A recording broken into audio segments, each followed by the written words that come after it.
Students, in this session, I am going to explain about the various factors which affect the rate of photosynthesis. ਤਾਂ ਬੇਟੇ different factors ਹੈ, ਠੀਕ ਹੈ, ਜਿਹੜੇ effect ਕਰ ਸਕਦੇ ਹੈ। ਤਾਂ ਸਭ ਤੋਂ ਪਹਿਲਾਂ ਆਪਾਂ ਕਰਦੇ ਹਾਂ ਲਾਅ ਔਰ ਪ੍ਰਿੰਸੀਪਲ ਆਫ ਲਿਮਿਟਿੰਗ ਫੈਕਟਰਸ। ਠੀਕ ਹੈ, ਇਹ ਦਿੱਤਾ ਸੀ ਜਿਹੜਾ ਬੇਟੇ ਬਲੈਕਮੈਨ ਨੇ ਦਿੱਤਾ ਸੀ 1905। ਜਿਹੜਾ ਇਹ ਲਾਅ ਹੈ ਬੇਟੇ ਬਲੈਕਮੈਨ ਲਾਅ ਆਫ ਲਿਮਿਟਿੰਗ ਫੈਕਟਰ, ਇਹ ਕਹਿੰਦਾ ਹੈ ਕਿ ਜੇ ਕੋਈ ਕੈਮੀਕਲ ਰਿਐਕਸ਼ਨ ਹੈ, ਕੋਈ ਕੈਮੀਕਲ ਰਿਐਕਸ਼ਨ ਹੈ ਜੋ ਇੱਕ ਜਾਂ ਇੱਕ ਤੋਂ ਜ਼ਿਆਦਾ ਰਿਐਕਟੈਂਟਸ ਤੇ ਬੇਸਡ ਹੈ, ਕੋਈ ਕੈਮੀਕਲ ਰਿਐਕਸ਼ਨ ਜਾਂ ਜੋ ਇੱਕ ਜਾਂ ਇੱਕ ਤੋਂ ਜ਼ਿਆਦਾ ਰਿਐਕਟੈਂਟਸ ਤੇ ਜਾਂ ਫੈਕਟਰਸ ਤੇ ਬੇਸਡ ਹੈ, ਜਾਂ ਇੱਕ ਤੋਂ ਵੱਧ ਫੈਕਟਰ ਤੇ ਡਿਪੈਂਡ ਕਰਦਾ ਹੈ, ਤਾਂ ਉਸ ਰਿਐਕਟੈਂਟ ਜਾਂ ਫੈਕਟਰ ਦੀ ਕੰਸੈਂਟ੍ਰੇਸ਼ਨ ਤੇ ਡਿਪੈਂਡ ਕਰੂਗਾ ਜੋ ਸਭ ਤੋਂ ਘੱਟ ਹੈ, ਜੋ ਮਿਨੀਮਮ ਵੈਲਿਊ ਵਾਲਾ ਹੋਵੇਗਾ। ਜਦੋਂ ਉਸ ਦੀ ਕੰਸੈਂਟ੍ਰੇਸ਼ਨ ਵਧੇਗੀ ਤਾਂ ਹੀ ਰੇਟ ਆਫ ਰਿਐਕਸ਼ਨ ਵਧੇਗਾ। ਜਿਵੇਂ ਕਿ ਬੇਟੇ ਆਪਣੇ ਕੋਲੇ ਆ ਦੋ ਰਿਐਕਟੈਂਟਸ ਹੈ ਜਾਂ ਆ ਦੋ ਫੈਕਟਰਸ ਹੈ, ਆ ਕੈਮੀਕਲ ਰਿਐਕਸ਼ਨ ਹੋਇਆ ਤੇ ਇਹਦੇ ਤੋਂ ਆਪਾਂ ਨੂੰ ਆ ਪ੍ਰੋਡਕਟਸ ਮਿਲ ਗਏ। ਤਾਂ ਦੋ ਕੀ ਹੈ, ਫੈਕਟਰਸ ਜਾਂ ਰਿਐਕਟੈਂਟਸ। ਕਹਿੰਦਾ ਆ ਕੈਮੀਕਲ ਰਿਐਕਸ਼ਨ ਹੈ ਜਿਹਦੇ ਵਿੱਚ ਦੋ ਫੈਕਟਰਸ ਹੈ ਜਾਂ ਦੋ ਰਿਐਕਟੈਂਟਸ ਹੈ। ਠੀਕ ਹੈ, ਜਿਹੜਾ ਰਿਐਕਸ਼ਨ ਹੈ ਉਹ ਡਿਪੈਂਡ ਕਰਦਾ ਕਿ ਇਹਨਾਂ 'ਚ ਜਿਹੜਾ ਵੀ ਘੱਟ ਹੈ ਉਹਦੀ ਕੰਸੈਂਟ੍ਰੇਸ਼ਨ ਕਿੰਨੀ ਹੈ। ਜਦੋਂ ਉਹਦੀ ਕੰਸੈਂਟ੍ਰੇਸ਼ਨ ਵਧੇਗੀ ਫਿਰ ਹੀ ਕੈਮੀਕਲ ਰਿਐਕਸ਼ਨ ਹੋਊਗਾ। ਜੇ ਆਪਾਂ ਇਹਨਾਂ ਦੋਨਾਂ ਚੋਂ ਮੰਨ ਲਓ ਸਪੋਜ਼ B ਘੱਟ ਹੈ, C ਤੇ D ਪ੍ਰੋਡਕਟਸ ਨਹੀਂ ਬਣਨੇ। ਜਦੋਂ ਆਪਾਂ B ਦਾ ਰੇਟ ਵਧਾਵਾਂਗੇ, B ਦੀ ਕੰਸੈਂਟ੍ਰੇਸ਼ਨ ਵਧਾਵਾਂਗੇ ਤਾਂ ਹੀ ਰੇਟ ਆਫ ਰਿਐਕਸ਼ਨ ਵਧੂਗਾ। ਠੀਕ ਹੈ, ਮੈਂ B ਦੀ ਕੰਸੈਂਟ੍ਰੇਸ਼ਨ ਵਧਾਉਂਦੀ ਰਹੂੰਗੀ ਤਾਂ ਰੇਟ ਆਫ ਰਿਐਕਸ਼ਨ ਵੱਧਦਾ ਜਾਊਗਾ। ਠੀਕ ਹੈ, ਪਰ ਕੀ ਇਹ ਹਮੇਸ਼ਾ ਲਈ ਵਧੀ ਜਾਊਗਾ? ਨੋ, ਕਿਉਂਕਿ ਇਸ ਰਿਐਕਟੈਂਟ ਦੀ ਮਾਤਰਾ ਹਮੇਸ਼ਾ ਹੀ ਘੱਟ ਤਾਂ ਨਾ ਰਹੂਗੀ। ਜਦੋਂ ਮੈਂ ਹੋਰ ਮਾਤਰਾ ਕੰਸੈਂਟ੍ਰੇਸ਼ਨ ਪਾਤੀ ਤਾਂ ਇੱਕ ਸਮਾਂ ਆਊਗਾ ਜਦੋਂ B ਦੀ ਕੰਸੈਂਟ੍ਰੇਸ਼ਨ ਮੈਕਸਿਮਮ ਹੋ ਜੂਗੀ ਤੇ A ਦੀ ਉਹਦੇ ਨਾਲੋਂ ਘੱਟ ਜੂਗੀ ਜਾਂ A ਦੇ ਬਰਾਬਰ ਆ ਜੂਗੀ। ਉਸ ਤੋਂ ਬਾਅਦ ਜਿਹੜਾ ਰਿਐਕਸ਼ਨ ਹੈ ਉਹ ਹੋਰ ਜ਼ਿਆਦਾ ਜਿਹੜਾ ਹੈ ਤੇਜ਼ ਨਹੀਂ ਹੋਊਗਾ। ਤਾਂ ਬੇਟੇ ਬਲੈਕਮੈਨ ਨੇ ਕਿਹਾ ਕਿ ਜੋ ਕੈਮੀਕਲ ਰਿਐਕਸ਼ਨ ਇੱਕ ਜਾਂ ਇੱਕ ਤੋਂ ਜ਼ਿਆਦਾ ਰਿਐਕਟੈਂਟਸ ਤੇ ਜਾਂ ਫੈਕਟਰਸ ਤੇ ਬੇਸਡ ਹੈ, ਠੀਕ ਹੈ, ਤਾਂ ਉਸ ਰਿਐਕਟੈਂਟ ਜਾਂ ਫੈਕਟਰ ਦੀ ਕੰਸੈਂਟ੍ਰੇਸ਼ਨ ਤੇ ਡਿਪੈਂਡ ਕਰੂਗਾ ਜੋ ਰਿਐਕਟੈਂਟ ਸਭ ਤੋਂ ਘੱਟ ਹੈ, ਜੋ ਮਿਨੀਮਮ ਵੈਲਿਊ ਵੱਲ ਹੋਵੇਗਾ। ਉਸ ਦੀ ਕੰਸੈਂਟ੍ਰੇਸ਼ਨ ਜੇ ਵਧੇਗੀ ਫਿਰ ਹੀ ਰੇਟ ਆਫ ਰਿਐਕਸ਼ਨ ਵਧੇਗਾ। ਮੰਨ ਲਓ A ਤੇ B ਦੋ ਚਾਹੀਦੇ ਆ C ਤੇ D ਬਣਾਉਣ ਲਈ, B ਦੀ ਹੈ ਹੀ ਨਹੀਂ ਕੰਸੈਂਟ੍ਰੇਸ਼ਨ, ਤਾਂ ਰਿਐਕਸ਼ਨ ਕਿਵੇਂ ਹੋਊਗਾ? ਇਹਦਾ ਮਤਲਬ B ਦਾ ਜਿਹੜਾ ਹੈ ਮਿਨੀਮਮ ਵੈਲਿਊ ਹੈ। ਜਦੋਂ ਕਹਿੰਦਾ B ਦੀ ਵੈਲਿਊ ਵਧੂਗੀ ਫਿਰ ਹੀ ਰੇਟ ਆਫ ਰਿਐਕਸ਼ਨ ਵਧੇਗਾ।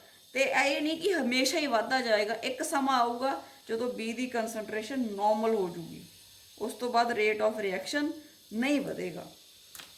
ਹੁਣ ਬੇਟੇ ਹੈ ਕੀ ਰੇਟ ਆਫ ਫੋਟੋਸਿੰਥੇਸਿਸ? ਕੀ ਚੀਜ਼ ਹੈ? ਆਪਾਂ ਕਿਹਾ ਰੇਟ ਆਫ ਫੋਟੋਸਿੰਥੇਸਿਸ ਮਤਲਬ ਕਿਸ ਰੇਟ ਤੇ ਆਪਾਂ CO2 ਯੂਜ਼ ਕਰ ਰਹੇ ਹਾਂ ਤੇ ਗਲੂਕੋਜ਼ ਬਣਾ ਰਹੇ ਹਾਂ, ਇਹਨੂੰ ਕਹਿੰਦੇ ਰੇਟ ਆਫ ਫੋਟੋਸਿੰਥੇਸਿਸ।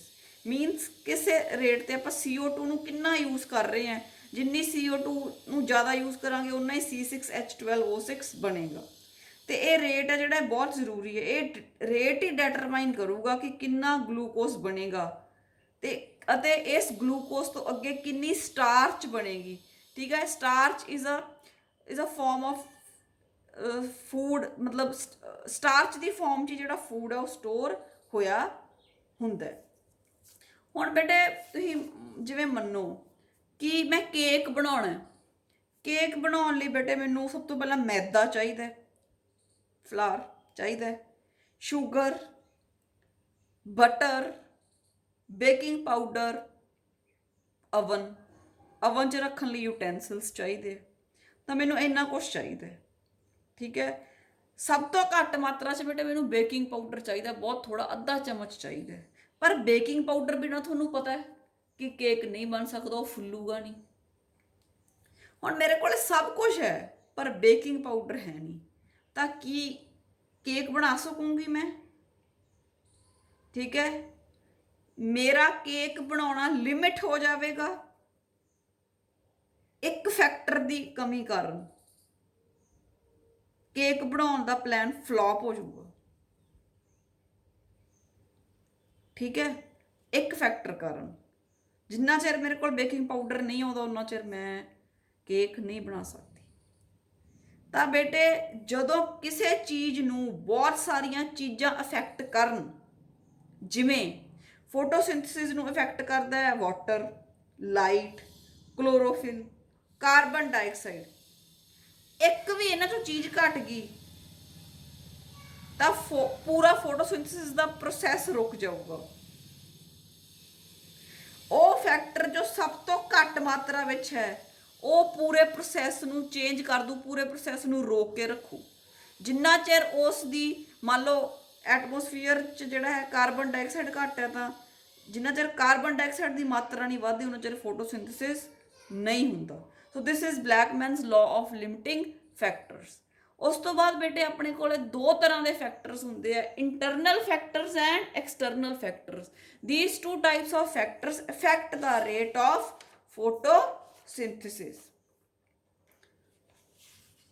ਤਾਂ ਇਹ ਦੋ ਤਰ੍ਹਾਂ ਦੇ ਫੈਕਟਰਸ ਹੈ, ਇੰਟਰਨਲ ਤੇ ਐਕਸਟਰਨਲ। ਪਹਿਲਾਂ ਇੰਟਰਨਲ ਦੀ ਗੱਲ ਕਰ ਲੈਂਦੇ ਆ। ਇੰਟਰਨਲ ਮਤਲਬ ਜੇ ਏਜ ਆਫ ਦਾ ਲੀਫ ਜ਼ਿਆਦਾ ਹੈ, ਜਿਵੇਂ ਜਿਵੇਂ ਏਜ ਵਧੂਗੀ ਉਹਦੇ 'ਚ ਵੇਸਟ ਮਟੀਰੀਅਲ ਜ਼ਿਆਦਾ ਡਿਪੋਜ਼ਿਟ ਹੋਣ ਲੱਗ ਜਾਂਦੇ ਆ, ਕਲੋਰੋਫਿਲ ਦੀ ਮਾਤਰਾ ਘਟਣ ਲੱਗ ਜਾਂਦੀ ਹੈ, ਇਸ ਕਰਕੇ ਰੇਟ ਆਫ ਫੋਟੋਸਿੰਥਸਿਸ ਘਟ ਜਾਂਦਾ। ਦੂਸਰਾ ਕਲੋਰੋਫਿਲ ਕੰਟੈਂਟ। ਆਪਾਂ ਨੂੰ ਪਤਾ ਜਿਹੜੀ ਕਲੋਰੋਫਿਲ ਹੈ ਉਹਨੇ ਲਾਈਟ ਨੂੰ ਟਰੈਪ ਕਰਨਾ ਹੈ। ਠੀਕ ਹੈ, ਜਿੰਨੀ ਕਲੋਰੋਫਿਲ ਜ਼ਿਆਦਾ ਹੋਊਗੀ ਉਨਾ ਹੀ ਜਿਹੜੀ ਹੈ ਫੋਟੋਸਿੰਥਸਿਸ ਜ਼ਿਆਦਾ ਹੋਊਗੀ। ਫਿਰ ਬੇਟੇ ਇੱਕ ਹੈਗਾ ਫੋਟੋਸਿੰਥੈਟਿਕ ਨੰਬਰ ਔਰ ਅਸਿਮੀਲੇਸ਼ਨ ਨੰਬਰ। ਇਹ ਕੀ ਹੈ? 1 ਗ੍ਰਾਮ ਕਲੋਰੋਫਿਲ 1 ਘੰਟੇ ਦੇ ਵਿੱਚ ਕਿੰਨੀ CO2 ਫਿਕਸ ਕਰਦੀ ਹੈ, ਕਿੰਨੀ CO2 ਅਸਿਮੀਲੇਟ ਕਰਦੀ ਹੈ। 1 ਗ੍ਰਾਮ ਕਲੋਰੋਫਿਲ 1 ਘੰਟੇ ਦੇ ਵਿੱਚ ਕਿੰਨੀ CO2 ਫਿਕਸ ਕਰਦੀ ਹੈ। ठीक है, this is called as photosynthetic number or assimilation number. This was discovered by Emerson. Next we have hormones. Hormones ਆਪਾਂ ਨੂੰ ਪਤਾ ਹੈ ਸਾਈਟੋਕਾਈਨਿਨਸ, ਜਿਬਰਾਲਿਨਸ, ਇਹ ਜਿਹੜੀ ਹੈ ਫੋਟੋਸਿੰਥਸਿਸ ਦੇ ਰੇਟ ਨੂੰ ਵਧਾਉਂਦੇ ਹੈ। Then leaf anatomy.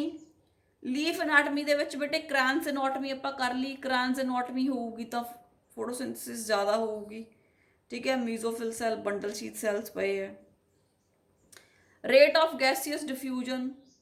ठीक है बेटे, होर जिहड़ा स्टोमैटा ਉਹਦੇ ਦੋਨੋਂ ਪਾਸਿਆਂ ਤੇ ਪਿਆ ਹੈ, ਇੱਕ ਪਾਸੇ ਤੇ ਪਿਆ ਹੈ, ਸਟੋਮੈਟਾ ਸੰਕਨ ਹੈ, ਸਟੋਮੈਟਾ ਉੱਪਰ ਪਿਆ ਹੈ। ਇਹ ਸਾਰੀਆਂ ਚੀਜ਼ਾਂ, ਬਹੁਤ ਸਾਰੀਆਂ ਚੀਜ਼ਾਂ ਜਿੰਨੀਆਂ ਵੀ ਆਪਾਂ ਐਨਾਟਮੀ 'ਚ ਸਟੱਡੀ ਕੀਤੀਆਂ ਅਬਾਊਟ ਦ ਲੀਫ, ਦੇ all affect the rate of photosynthesis. So these were the 4 internal factors. Now we will discuss about the external factors which affect the rate of photosynthesis. So the first factor is the water. ਜਿੰਨਾ ਪੌਦੇ ਪਾਣੀ absorb ਕਰਦੇ ਬੇਟੇ ਉਹਦੇ ਚੋਂ ਸਿਰਫ 1% ਹੀ use ਹੁੰਦਾ ਫੋਟੋਸਿੰਥਸਿਸ ਦੇ ਲਈ। Rest is lost in the evaporation ਹੋ ਜਾਂਦੀ ਹੈ ਲੀਵਸ ਤੋਂ, ਜਿਹਨੂੰ ਆਪਾਂ ਕਹਿੰਦੇ ਹਾਂ ਟਰਾਂਸਪੀਰੇਸ਼ਨ। ਤਾਂ ਹੀ ਕਹਿੰਦੇ ਹਾਂ ਟਰਾਂਸਪੀਰੇਸ਼ਨ ਇਜ਼ ਅ ਨੈਸੈਸਰੀ ਇਵਲ। ਤਾਂ 1% ਹੀ ਪਾਣੀ ਜਿਹੜਾ ਹੈ ਉਹ ਯੂਜ਼ ਹੁੰਦਾ ਫॉर ਫੋਟੋਸਿੰਥਸਿਸ। ਅਗਰ ਬੇਟੇ ਪਲਾਂਟ 'ਚ ਪਾਣੀ ਦੀ ਕਮੀ ਹੋ ਜੂਗੀ ਤਾਂ ਵਿਲਟਿੰਗ ਹੋ ਸਕਦੀ ਹੈ ਤੇ ਪਲਾਂਟ ਮਰ ਜਾਂਦਾ ਹੈ। ਪਲਾਂਟ ਹੀ ਬੇਟੇ ਜਿਹੜਾ ਹੈ ਸਟੋਮੈਟਾ ਦੇ ਓਪਨ ਕਲੋਜ਼ ਨੂੰ ਕੰਟਰੋਲ ਕਰਦਾ ਹੈ। ਠੀਕ ਹੈ, ਅਗਰ ਗਾਰਡ ਸੈਲਸ ਦਾ ਪ੍ਰੈਸ਼ਰ ਹਾਈ ਹੋਊਗਾ ਫਿਰ ਸਟੋਮੈਟਾ ਓਪਨ ਹੋਣਗੇ, ਤੇ ਪ੍ਰੈਸ਼ਰ ਹਾਈ ਤਾਂ ਹੋਊਗਾ ਜੇ ਵਾਟਰ ਦੀ ਅਵੇਲੇਬਿਲਿਟੀ ਹੋਊਗੀ, ਤੇ ਸਟੋਮੈਟਾ ਓਪਨ ਹੋਣਗੇ ਫਿਰ ਹੀ ਕਾਰਬਨ ਡਾਈਆਕਸਾਈਡ ਹੈ ਜਿਹੜੀ ਅੰਦਰ ਜਾਊਗੀ ਤੇ ਜਿਹੜਾ ਫੋਟੋਸਿੰਥਸਿਸ ਦਾ ਸਾਰਾ ਪ੍ਰੋਸੈਸ ਹੈ ਹੋਊਗਾ, ਫਿਰ ਹੀ ਪਲਾਂਟ ਗਲੂਕੋਜ਼ ਬਣਾ ਪਾਵੇਗਾ। Next we have the temperature. Temperature ਬੇਟੇ ਜਿਹੜਾ ਹੈ ਫੋਟੋਸਿੰਥਸਿਸ ਲਈ ਜਿਹੜਾ ਜਿੱਥੇ ਮੈਕਸਿਮਮ ਫੋਟੋਸਿੰਥਸਿਸ ਹੁੰਦੀ ਹੈ that is from 25 degrees to 35 degree C. ਹੁਣ ਆਪਾਂ ਨੂੰ ਪਤਾ ਹੈ ਜਿਹੜਾ ਫੋਟੋਸਿੰਥਸਿਸ ਦਾ ਡਾਰਕ ਰਿਐਕਸ਼ਨ ਹੈ ਬੇਟੇ ਉਹ ਸਾਰਾ ਐਂਜ਼ਾਈਮਸ ਦੀ ਹੈਲਪ ਨਾਲ ਹੀ ਹੁੰਦਾ ਹੈ। ਤੇ ਇਹ ਵੀ ਆਪਾਂ ਨੂੰ ਪਤਾ ਹੈ enzymes get ਡੀਨੇਚਰਡ at hire temperatures. ਜਿਹੜੇ ਪ੍ਰੋਟੀਨਸ ਦੇ ਵਿੱਚ ਬੌਂਡਸ ਹੁੰਦੇ ਆ ਉਹ ਟੁੱਟ ਜਾਂਦੇ ਆ। ਐਂਜ਼ਾਈਮਸ ਆਰ ਦਾ ਪ੍ਰੋਟੀਨਸ ਹੀ ਆਪਾਂ ਕਵਾਂਗੇ, ਤਾਂ ਡੀਨੇਚਰੇਸ਼ਨ ਹੋ ਸਕਦੀ ਹੈ ਐਟ ਹਾਈ ਟੈਂਪਰੇਚਰਸ। ਕੁਛ ਬੇਟੇ ਆਪਣੇ ਕੋਲੇ ਆਰਗੇਨਿਜ਼ਮਸ ਹੁੰਦੇ ਆ ਜਿਨ੍ਹਾਂ ਦੇ ਵਿੱਚ ਜਿਹੜੇ ਐਂਜ਼ਾਈਮਸ ਹੈ ਉਹ ਹਾਈ ਟੈਂਪਰੇਚਰ ਤੇ ਡੀਨੇਚਰ ਨਹੀਂ ਹੁੰਦੇ, ਪਰ ਪਲਾਂਟਸ ਹੈ ਜਿਹੜੇ ਉਹਨਾਂ ਦੇ ਵਿੱਚ ਜਿਹੜੇ ਐਂਜ਼ਾਈਮਸ ਹੈ ਉਹ ਹਾਇਰ ਟੈਂਪਰੇਚਰ ਤੇ ਬੇਟੇ ਡੀਨੇਚਰ ਹੋ ਜਾਂਦੇ ਆ। ਕੁਛ ਜਿਵੇਂ ਐਲਗੀ ਹੈ ਜਿਹੜੀ ਹੌਟ ਸਪ੍ਰਿੰਗਸ ਦੇ ਵਿੱਚ ਹੁੰਦੀ ਹੈ ਉਹ 70 to 75 ਡਿਗਰੀ ਤੇ ਸਰਵਾਈਵ ਕਰ ਸਕਦੀ ਹੈ, ਕਿਉਂਕਿ ਉਹਨਾਂ ਦਾ ਉਹ ਜਿਹੜੇ ਹੈਗੇ ਆ ਹਾਇਰ ਟੈਂਪਰੇਚਰ ਤੇ ਜਿਹੜਾ ਉਹ ਉਹਨਾਂ ਦੇ ਐਂਜ਼ਾਈਮਸ ਕੰਮ ਕਰ ਸਕਦੇ ਆ। ਪਰ ਜਿਹੜਾ ਟੈਂਪਰੇਚਰ ਹੈ ਇਹ ਐਂਜ਼ਾਈਮਸ ਨੂੰ ਬਹੁਤ ਇਫੈਕਟ ਪਾਉਂਦਾ ਹੈ। ਤੇ ਆਪਾਂ ਨੂੰ ਪਤਾ ਹੈ ਕਿ ਜਿਹੜਾ ਡਾਰਕ ਰਿਐਕਸ਼ਨ ਹੈ ਉਹ ਟੋਟਲੀ ਐਂਜ਼ਾਈਮਸ ਤੇ ਡਿਪੈਂਡੈਂਟ ਹੁੰਦਾ।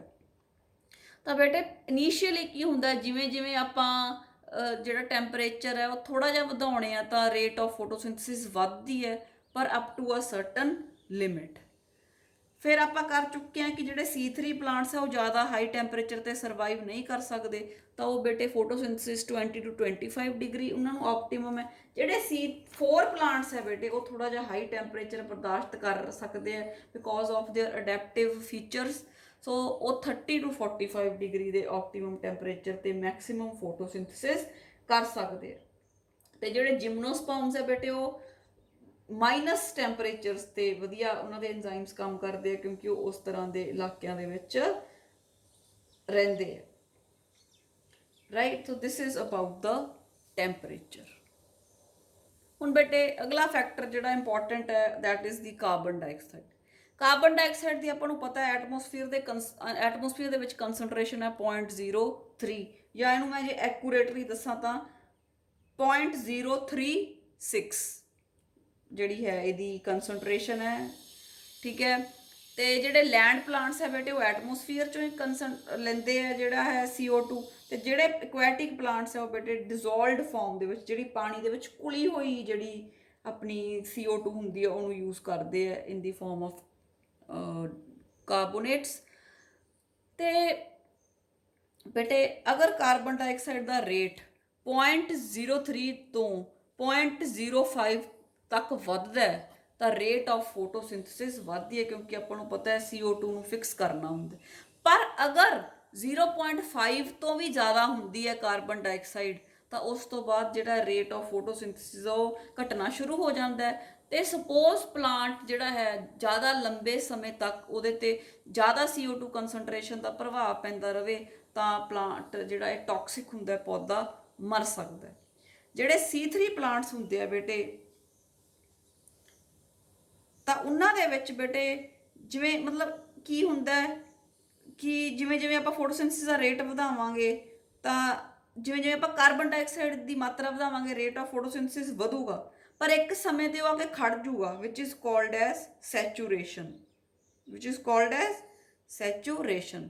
ਤਾਂ ਜਿਹੜੇ C3 ਪਲਾਂਟਸ ਹੈ ਇਹਨਾਂ ਦਾ ਸੈਚੂਰੇਸ਼ਨ ਪੁਆਇੰਟ ਹੈ ਬੇਟੇ 450 ਪਾਰਟਸ ਪਰ ਮਿਲੀਅਨ, ਤੇ ਜਿਹੜੇ C4 ਹੈ ਇਹਨਾਂ ਦਾ ਸੈਚੂਰੇਸ਼ਨ ਪੁਆਇੰਟ ਹੈ 360 ਪਾਰਟਸ ਪਰ ਮਿਲੀਅਨ। ਨੈਕਸਟ ਜਿਹੜਾ ਅਨਦਰ ਫੈਕਟਰ ਜਿਹੜਾ ਇੰਪੋਰਟੈਂਟ ਹੈ ਇੱਕ, ਅੱਛਾ ਆਪਾਂ ਇਹ ਦੱਸ ਦਿੰਦੇ C4 ਪਲਾਂਟਸ ਹੈ ਜਿਹੜੀ, ਠੀਕ ਹੈ, ਉਹਨਾਂ ਦੀ ਥੋੜੀ ਵੈਲਿਊ ਤੇ ਹੀ ਸੈਚੂਰੇਸ਼ਨ ਆ ਜਾਂਦੀ ਹੈ ਜਿਵੇਂ 660 PM ਤੇ ਜਿਹੜੇ C4 ਪਲਾਂਟਸ ਹੈ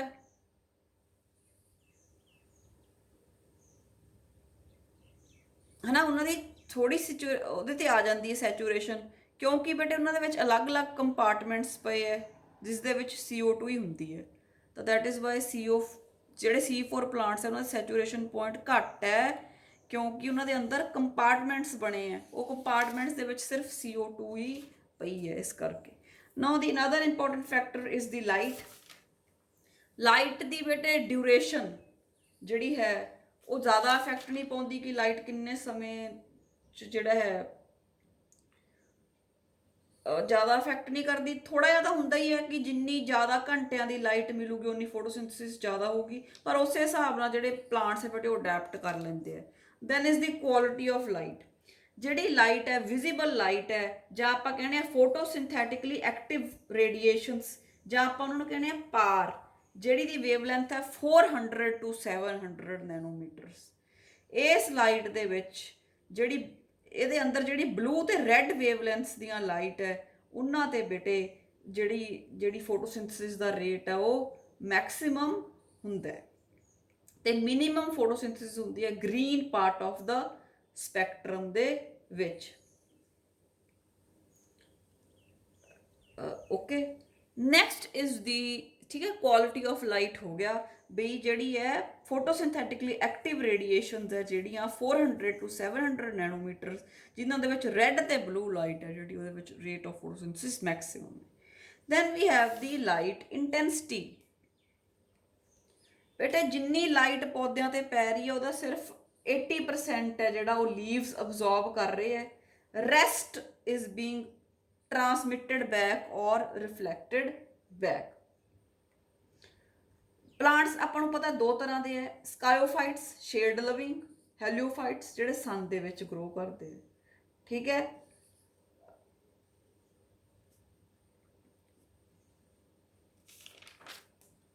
ਤੇ ਬੇਟੇ ਜਿਹੜੇ ਹੈਗੇ ਆਪਾਂ ਕਹਿ ਸਕਦੇ ਹਾਂ ਜਿਹੜੇ C4 ਪਲਾਂਟਸ ਹੈ ਉਹਨਾਂ ਨੂੰ ਜਿਹੜਾ ਹੈ ਜਿਵੇਂ ਕਿ ਸ਼ੂਗਰ ਕੇਨ, ਮੇਜ਼ ਹੈ, ਉਹਨਾਂ ਨੂੰ ਜਿਹੜਾ ਹੈ ਸੈਚੂਰੇਸ਼ਨ ਹੈ ਜਿਹੜਾ ਉਹ ਜਲਦੀ ਆ ਜਾਂਦਾ, ਤੇ ਲਾਈਟ ਦੀ ਇੰਟੈਂਸਿਟੀ ਉਹਨਾਂ ਨੂੰ ਜਿਹੜੀ ਹੈ ਆਪਟੀਮਮ ਚਾਹੀਦੀ ਹੈ। ਤੇ ਇਨਕਰੀਜ਼ ਇਨ ਦਾ ਲਾਈਟ ਬਿਯੋਂਡ ਦ ਪਰਟੀਕੂਲਰ ਪੁਆਇੰਟ, ਉਹਦੇ 'ਚ ਬੇਟੇ ਫਿਰ ਕਲੋਰੋਫਿਲ ਅੱਗੇ ਟੁੱਟਣੀ ਸ਼ੁਰੂ ਹੋ ਜਾਂਦੀ ਹੈ ਜੇ ਲਾਈਟ ਉਸ ਤੋਂ ਵੀ ਜ਼ਿਆਦਾ, ਜੇ ਲਾਈਟ ਦੀ ਇੰਟੈਂਸਿਟੀ ਵੱਧ ਜੇ, ਸੈਚੂਰੇਸ਼ਨ ਪੁਆਇੰਟ ਤੋਂ ਜ਼ਿਆਦਾ ਹੋ ਜੇ, ਠੀਕ ਹੈ, ਤਾਂ ਉਹਨੂੰ ਕਹਿੰਦੇ ਆ ਬੇਟੇ ਕਿ ਕਲੋਰੋਫਿਲ ਬ੍ਰੇਕਡਾਊਨ ਹੋ ਜਾਂਦੀ ਹੈ, ਆਪਾਂ ਉਹਨੂੰ ਬਲੀਚਿੰਗ ਕਹਿ ਸਕਦੇ ਹਾਂ। ਆਪਾਂ ਦੋ ਇਫੈਕਟਸ ਵੀ ਕੀਤੇ ਹੈ, ਫੋਟੋ ਇਨਿਬਿਸ਼ਨ ਤੇ ਫੋਟੋ ਆਕਸੀਡੇਸ਼ਨ, ਇਹ ਫਿਰ ਬੇਟੇ ਹੋ ਜਾਣਗੇ ਤੇ ਰੇਟ ਆਫ ਫੋਟੋਸਿੰਥੇਸਿਸ ਹੈ ਜਿਹੜਾ ਉਹ ਘਟ ਜੂਗਾ, ਠੀਕ ਹੈ। ਜਦੋਂ ਜਿਹੜੇ ਕੈਰੋਟੀਨੋਇਡਸ ਹੈ ਉਹ ਫੰਕਸ਼ਨ ਐਜ਼ ਐਂਟੀਆਕਸੀਡੈਂਟਸ, ਠੀਕ ਹੈ, ਉਹ ਆਕਸੀਡੇਸ਼ਨ ਤੋਂ ਬਚਾਉਂਦੇ ਹੈ, ਕਲੋਰੋਫਿਲ ਨੂੰ ਟੁੱਟਣ ਤੋਂ ਬਚਾਉਂਦੇ ਹੈ। So students, these were the factors which affect the rate of photosynthesis, and with this topic we finish up the chapter photosynthesis in higher plants.